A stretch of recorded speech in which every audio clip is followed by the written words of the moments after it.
मैं आज आपको टीन शेड पर रूफटॉप सोलर पैनल इंस्टॉल करने के बारे में बताने वाला हूँ।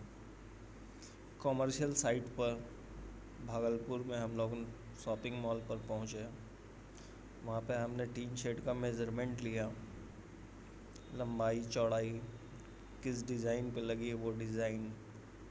हमने ये ध्यान रखा था कि ये टीन शेड साउथ की तरफ में स्लोप है, तो हमें इस पे स्ट्रक्चर माउंट नहीं करना पड़ेगा। पहले हमने पेपर पर एक डायग्राम बनाया। डायग्राम से हमें पता चला कि यहाँ पर एक स्ट्रक्चर का लोहे का स्ट्रक्चर बनवाना पड़ेगा एक्स्ट्रा पैनल्स के लिए। फिर हमने काम शुरू किया। मोनोरेल को ड्रिल की सहायता से ड्रेन के बॉर्डर पर, टीन शेड के ड्रेन के बॉर्डर पर हमने इंस्टॉल करना चालू कर दिया था। मोनोरेल पर आप रबर की टेप ज़रूर लगाएं, इससे बारिश का पानी टीन शेड के अंदर रिसाव नहीं होता है। यह हमारा हेल्पर है मामा। यह अच्छा काम करता है, बहुत मेहनती है। इसने सारा टीन शेड पे मोनोरेल बिछाया है। धूप बहुत ब्लॉग बनाते हैं।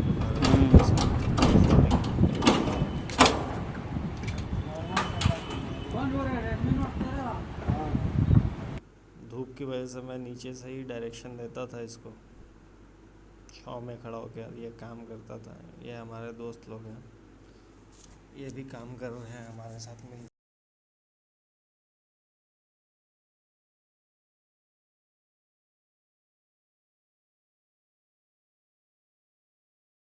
सोलर इंस्टॉल करने के लिए आपको चाहिए एलेंकी बोल्ट 1.5 इंच की, मिड क्लैम्प, एंड क्लैम्प और स्प्रिंग नट।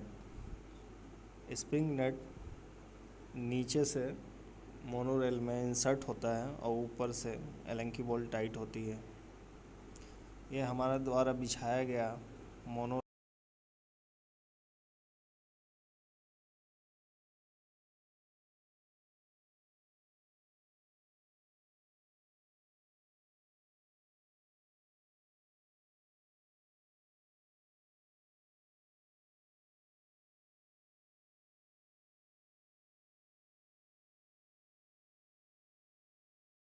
ट्रांसपोर्ट से हमारा डीसीडी भी आ चुका था। और ये वो एरिया है जो हमने शुरू में बताया था, लोहे का स्ट्रक्चर बनवाना पड़ेगा। हमने इन्वर्टर टांग चुका था, डीसीडी भी टांग चुका था, एसीडीबी भी टांग चुका था। लगभग हमारा काम ख़त्म हो चुका था। जो काम थी वो सोलर पैनल्स हमें चढ़ाना था, जो हम धीरे धीरे चढ़ा रहे थे इन आंधियों के बीच में। आप जान रहे हो कि 14 अप्रैल के आसपास कितनी आंधियाँ, कितनी बारिश आई भागलपुर में। बहुत सेफ्टी के साथ हम लोगों को काम करना पड़ रहा था, क्योंकि इनकम्प्लीट साइट पर सोलर पैनल उड़ना बहुत आम बात है। जब रात होती थी तो हमारे अंदर 3 इडियट्स का फरहान कुरैशी जाग जाता था और हम फ़ोटो शूट के लिए ऊपर चले आते थे।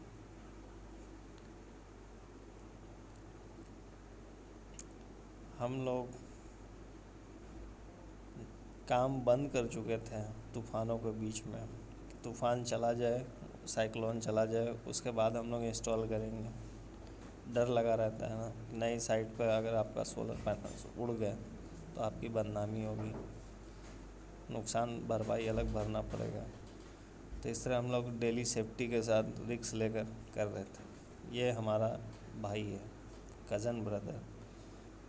ये लड़कियां ताड़ रहा है, तो इसे समझा रहा हूँ कि किनारे पे हाइट पे बैठ के सौंदर्य दर्शन ना करें, वरना देव दर्शन हो जाएंगे। रिस्क ना लें, अपने काम पे ध्यान दो।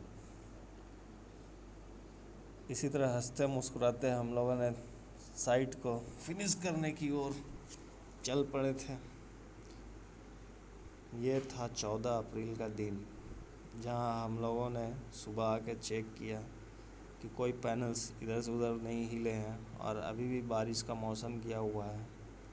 सबके अंदर डर भय समाया हुआ था, क्योंकि टीन शेड है और ये 7वें मंजिल पे है। आप देख रहे हो कितनी हाइट पे हैं हम लोग। बगल में गंगा नदी है, तो हवा का प्रेशर ज़्यादा होता है। फाइनली हम लोग आ गए थे अब सारे पैनल चला के डीसी बॉक्स में वायरिंग करने के लिए। वायरिंग करते समय ध्यान दें कि टीन शेड पे आप जब भी लगा रहे हो तो सारे वायर पे करंट होता है, मतलब पैनल से करंट आ रही होती है सभी स्ट्रिंग वायर पे। तो केयरफुल्ली उसे छीलें, काम करें, शॉक ना खाएं। डीसी करंट एसी से ज़्यादा ख़तरनाक होता है। डीसी करंट आपको छोड़ेगा नहीं, एसी करंट आपको छोड़ देता है। फाइनली हम लोगों ने वायरिंग की। वायर ट्रे नहीं होने की वजह से ड्रेन पाइप से हमने वायरिंग की। 2 इंच की ये ड्रेन पाइप है, इस पर काफ़ी मेहनत करना पड़ा हम लोगों को। यह हमारा माइक्रोटेक का GTI 100 किलोवाट इन्वर्टर है।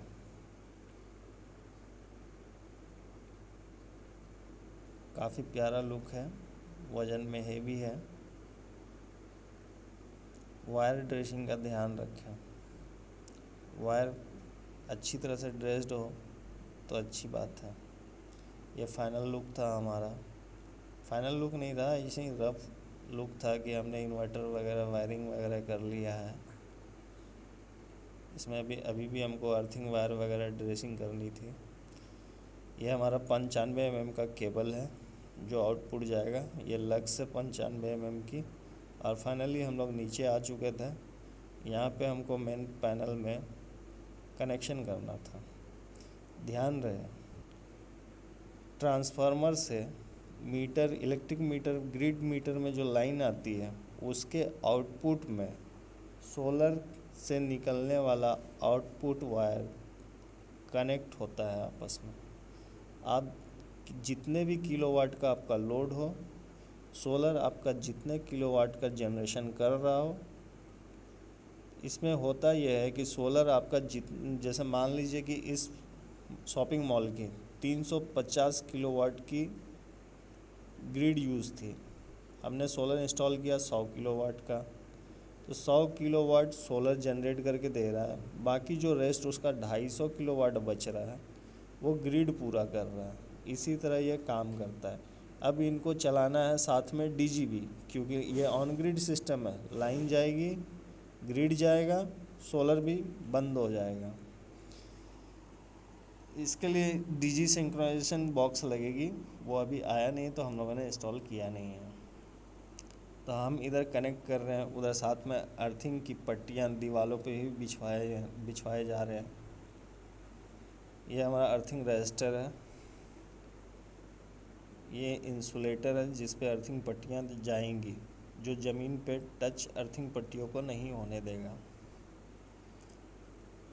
लाइटिंग अरेस्टर पे वेल्ड होगा, वेल्ड होके नीचे आई, ये यहाँ पे वेल्ड होगा। एक टीन शेड पर लाइटिंग अरेस्टर दिया हूँ, इस तरह ये नीचे चला जाएगा। सेकंड पट्टी जो दिख रही है वो हमारा बॉडी अर्थ, जो स्ट्रक्चर का बॉडी अर्थ होता है वो दिया गया है। जो आपको एक्स्ट्रा पट्टियाँ दिख रही वो कट होकर वेल्ड होंगी आपस में। ये 2 पट्टियाँ यहाँ से नीचे जाएंगी, एक लाइटिंग अरेस्टर है और एक बॉडी अर्थ है। ये नीचे आपको दिख रहा होगा 4 पट्टियाँ मैं नीचे लेके गया हूँ। ये 2 पट्टियाँ 2 पे वेल्ड हो जाएंगी, और वो जो उधर 2 दिख रहे हैं उस पर एक में AC अर्थ जाएगा, एक में DVDC बॉक्स से अर्थ जाएगा। यहाँ पे जितनी भी अर्थिंग होती है वो प्रोटेक्टिव अर्थिंग होती है, पोटेंशियल अर्थिंग नहीं होती। मीन्स कि जो भी एक्स्ट्रा करंट आपके बॉडी वगैरह कहीं पे होगा वो उसे अर्थिंग में ज़मीन पे भेज दिया जाएगा पट्टियों के थ्रू। तो ये हमारा वॉकवे है।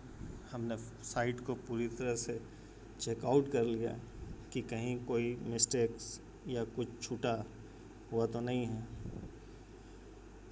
वो बीच में एयर गैप दिया हूँ। 23 पैनल यहाँ पे स्ट्रक्चर लगाया हूँ, बीच में एक पैनल की गैप दिया हूँ, एयर गैप। आंधी तूफान में वहाँ से हवा का प्रेशर नहीं बनने देगा। फाइनली हमने फ्यूज़ लगाया, फ्यूज़ निकाल कर वायरिंग की थी हमने। फ्यूज़ लगाया, फ्यूज़ लगाकर हम नीचे आ गए हैं अब इन्वर्टर को ऑन करने के लिए। ऊपर वाले का नाम लेके हमने ऑन कर दिया। ऑन हुआ है। आइए मैं आपको करीब से दिखाता हूँ।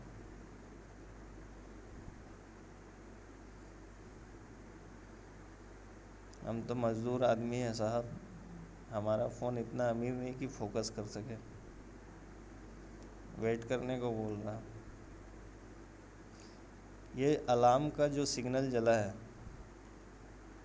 तो आप ग्रिड के एमसीबी को जब अप करोगे तो ये अलार्म बंद हो जाएगा। फिर आपका ग्रीन लाइट आ जाएगी, आपका काउंटडाउन 1 मिनट से चालू हो जाएगा। 42, 41, 40, 39, 38, 37, इस तरह आपको इंतज़ार करना पड़ेगा।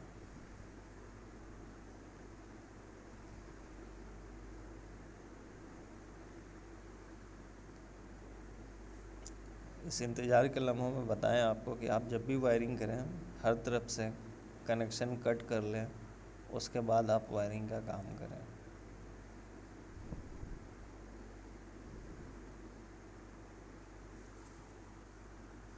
Seven, 5, 4, 3, 2, 1, 0, boom. पर यहाँ बूम नहीं होता है दोस्तों, बहुत केयरफुली काम किया है हमने।